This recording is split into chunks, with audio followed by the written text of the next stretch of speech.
भाजपा के राष्ट्रीय अध्यक्ष जेपी नड्डा ने हिमाचल में हो रहे विधानसभा चुनावों से पहले राष्ट्रीय उपाध्यक्ष सौदान सिंह को चुनाव प्रभारी नियुक्त किया है। इनके साथ देवेंद्र सिंह राणा को सह प्रभारी नियुक्त किया गया है। गुरुवार को भाजपा कोर ग्रुप की बैठक के दौरान इस नियुक्ति की खबर दिल्ली से आई और उसके बाद कोर ग्रुप की बैठक में ही नए चुनाव प्रभारी सौदान सिंह का स्वागत किया गया। प्रदेश भाजपा अध्यक्ष सुरेश कश्यप, मुख्यमंत्री जयराम ठाकुर और पूर्व मुख्यमंत्री प्रेम कुमार धूमल ने सौदान सिंह को यह जिम्मेदारी मिलने की बधाई दी और भरोसा जताया कि उनके मार्गदर्शन में भाजपा हिमाचल के चुनावी इतिहास का रिवाज बदलते हुए इस बार मिशन रिपीट को पूरा करेगी।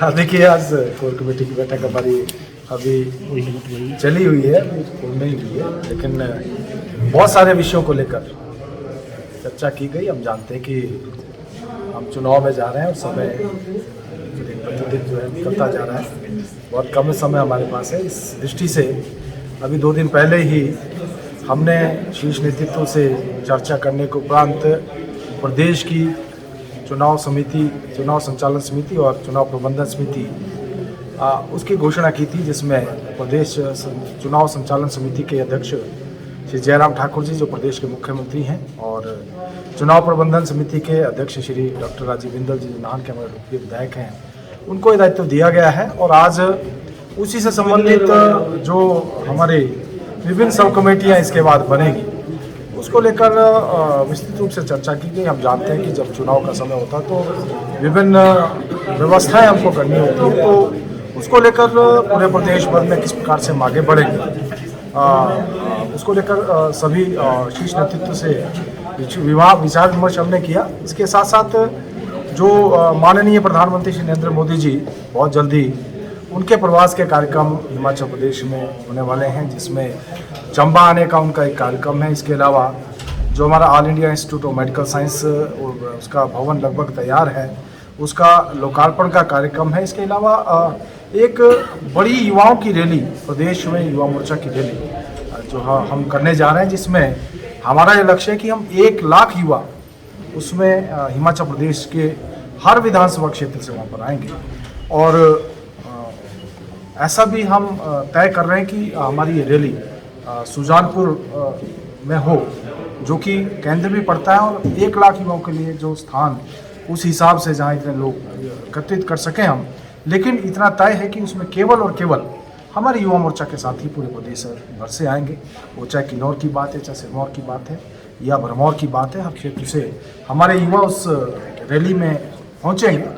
और हमने आग्रह किया माननीय प्रधानमंत्री श्री नरेंद्र मोदी जी से कि स्वयं वो इस रैली में आएँ और अपने जो है अपने उद्बोधन से हिमाचल प्रदेश को अपना आशीर्वाद दें। इसके अलावा हमारे जो केंद्रीय मंत्री हैं, उसमें चाहे माननीय अमित भाई शाह जी हैं, माननीय राजनाथ सिंह जी हैं, माननीय नितिन गडकरी जी हैं, श्रीमती स्मृति ईरानी जी हैं, या फिर हमारे राष्ट्रीय अध्यक्ष जगत प्रकाश नड्डा जी। इसके अलावा हमारे चाहे वो केंद्रीय मंत्रीगण हैं या पार्टी के पदाधिकारी हैं, उनके भी प्रवास बहुत जल्दी हिमाचल प्रदेश के बनेंगे। प्रदेश भाजपा ने यह भी तय किया है कि आने वाले समय में हम बहुत जल्दी 68 के 68 विधानसभा क्षेत्रों में केंद्र और प्रदेश सरकार की जो उपलब्धियां हैं उनको लेकर जो है एक जिसको हमने LED वैन के माध्यम से हम उसको प्रसारित करेंगे। और ऐसा भी हमने अभी निर्णय लिया है, बहुत जल्दी हम इस प्रकार का कार्यक्रम भी पूरे प्रदेश भर में आयोजित करेंगे। बाकी बहुत सारे विषय, जैसे कि हमारे अब तो क्योंकि चुनावी दौर में हम लगभग प्रवेश कर चुके हैं, चुनावी कार्यालय को खोलना डिस्ट्रिक्ट लेवल पर, जिला लेवल पर, जिला स्तर के ऊपर, और ऐसे अनेक विषय इनके ऊपर आज हमने चर्चा की है। मैं समझता हूँ भारतीय जनता पार्टी इस समय पूर्ण रूप से इलेक्शन मोड में है और जो लक्ष्य हम लेकर चले उस लक्ष्य के लिए हम जो है पूरा जोर लगा रहे हैं और निश्चित रूप से उसमें हम कामयाब हैं। भाजपा के कई ये इस विषय के ऊपर तो लगातार हम जो भी कहीं अगर ऐसी दिक्कत आती है तो पार्टी हर संभव उसके लिए प्रयास करती रहती है और ऐसा प्रयास है कि और ऐसी कोई संभावना नहीं है, लेकिन इतना निश्चित रूप से कि अभी दो जो निर्दलीय विधायक थे उन्होंने भारतीय जनता पार्टी ज्वाइन की और अभी दो कांग्रेस के विधायक भारतीय जनता पार्टी में सम्मिलित हुए हैं